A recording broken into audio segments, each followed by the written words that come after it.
Yesterday, we started deciphering and breaking down all this information coming out of Best Car's new edition. We started with the RAV4 redesign, and I'm pretty confident that it's going to look awfully similar to this, being a hybrid standard, plug-in hybrid standard. But we have so many other vehicles to talk about in this magazine with a lot of new details. We have updates on the new GR86, the Starlet, the new Venza Harrier, the Coyote Beko. But today, and like, guys, look how many more I have to cover. But today we're settling on one, the new Corolla. More information is coming in about the next generation Corolla, and I am getting awfully excited for it. So if you guys are excited for today's video and the next generation Corolla, smash the like button. Subscribe for more because you don't want to miss my updates on all these additional vehicles, like the iconic SP. So let's get on over to the English version here and sink our teeth into it. First of all, the majority of this article is about the touring model. The touring is the Corolla wagon that we don't get here stateside. There is a possibility we get it because of how much effort they're putting into the next generation Corolla wagon. All right. They're still saying that there will be 3 iterations of the Corolla. All right. You have the sedan. The sedan that we get is made in Mississippi. However, if you want the hybrid, it is made in Japan. All right. Should I say the hybrid sedan that we get stateside, that's made in Japan. The thing is, they're saying that the new Corolla is going full hybrid. So they have to start making the Corolla hybrid in Mississippi for the next generation, which is supposed to come in 2026. That's what this article is saying. Coming in 2026, next-gen Corolla, so it means it's a 27 model. They're saying that the hatchback will stick around, and they call that the sports in other markets. But the wagon takes up the vast majority of this article. They're saying there are 3 different versions of the wagon. And if the wagon makes it here with its lots of its different variations, it makes me wonder if the next generation Corolla Cross is just going to be a derivative of the Corolla wagon or the Corolla touring model is what they call it. I hope that's the case. I'd much prefer to have the Corolla wagon / touring lineup than the Corolla Cross. It's a much more practical vehicle. And I think it's a better looking vehicle. Not necessarily these renders. This top one looks incredible. This is what they're expecting the base model to look like. And they're just kind of trying to make this lifted and rugged. What they're calling is, let me tell you, because we never got this. They're calling it the Sprinter Carib. Let me show you what a Sprinter Carib looked like back in the day. Look at this juicy Corolla. 4-wheel drive. I mean, I would lose my mind if we got anything that looked like this. But again, this is 80s design. It's never going to come back. However, they're planning to revive the Sprinter Carib, if I called it right. The Sprinter Carib for the next generation wagon, if we're to believe Best Car magazine. And this is going to be more of a traditional crossover wagon. Think of it as like a Forester or an Outback sort of vehicle, but with a Corolla naming. And if this comes, or the Sprinter Carib comes, I mean, they made different generations of it, right? This looks like more of a Subaru, right? Like a Forester or a legacy wagon sort of thing. If it comes back, then what's the point of having the Corolla Cross? The Corolla Cross is a very compromised vehicle. It's very small, has very cheap interior, has a great hybrid powertrain. And we're going to talk about powertrains here because these powertrains are going to evolve with this new Corolla. They're also saying that the GR Corolla is coming in the wagon or the touring model as well. And it's kind of in lieu of the Caldina GT4, reviving this all-wheel drive, incredible looking, incredibly functional hot wagon that we never saw here stateside, unfortunately. They're talking about kind of reviving the spirit of this model with the new Corolla. So I can't wait to see what they have there. But they have a render of it. So let's get back into the render.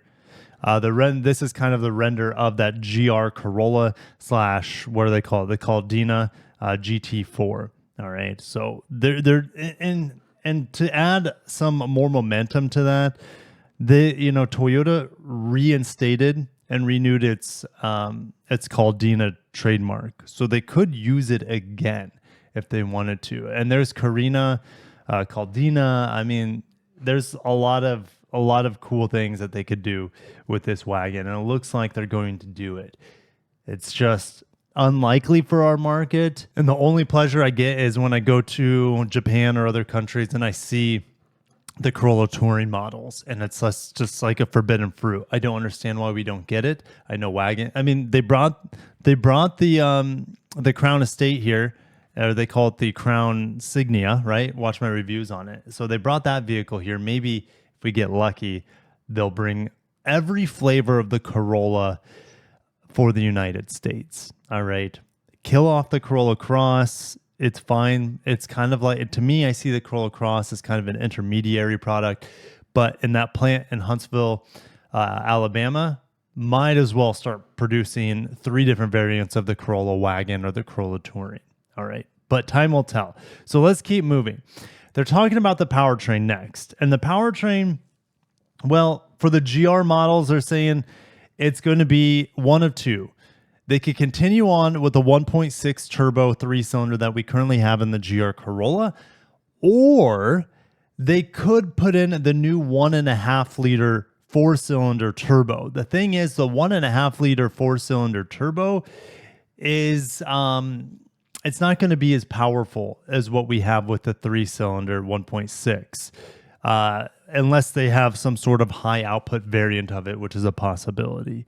So I think they just don't know right now. And they're even saying a potential 1.5 turbo hybrid. That sort of thing, I guess it's possible in the estate or the wagon version of this, the touring version. Maybe they're looking to have a fuel efficient and a powerful hybrid. I think that would make sense. But a 6-speed manual, I don't think they would put in here. And maybe they just do the turbo hybrid route and call it a day, which is going to be more power and more fun than the rest of the models. The main models of the Corolla, including the hatchback, including the sedan, including the wagon here, the main models they're saying is going to get, and let me pull up the pictures. This new engine allows the vehicle to sit lower, has a lower hood height, so you're having more design flexibility, you're having better efficiency here.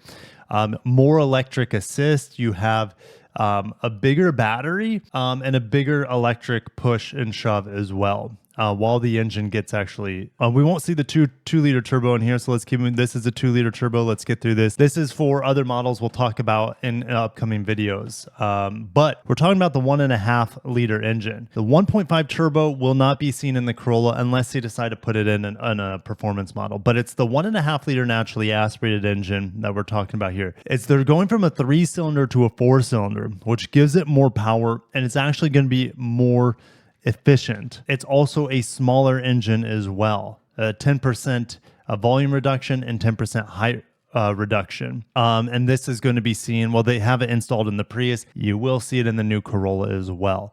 Now, will we see that? We'll probably only see this in 2 different flavors. A standard hybrid, let's say with around 150 horsepower. It could be more. It could be as much as 200 horsepower. Because in theory, this would be replacing the 2-liter hybrid that we see in the Prius and the Corolla Cross, which has about 196 horsepower. So think of it replacing that. Again, I don't know exactly how much horsepower it would have. We just don't have numbers. But they're also saying that this is going to be used in the Corolla for the first time, regardless of type. I would say, here's the thing. If it's going to be a plug-in hybrid, it's probably going to be in the larger models. I know that there's a Prius Prime, but it's hard for me to wrap my head around a Corolla Prime unless it's in a wagon. Time will tell, though. But they will have a 1.5 naturally aspirated plug-in hybrid.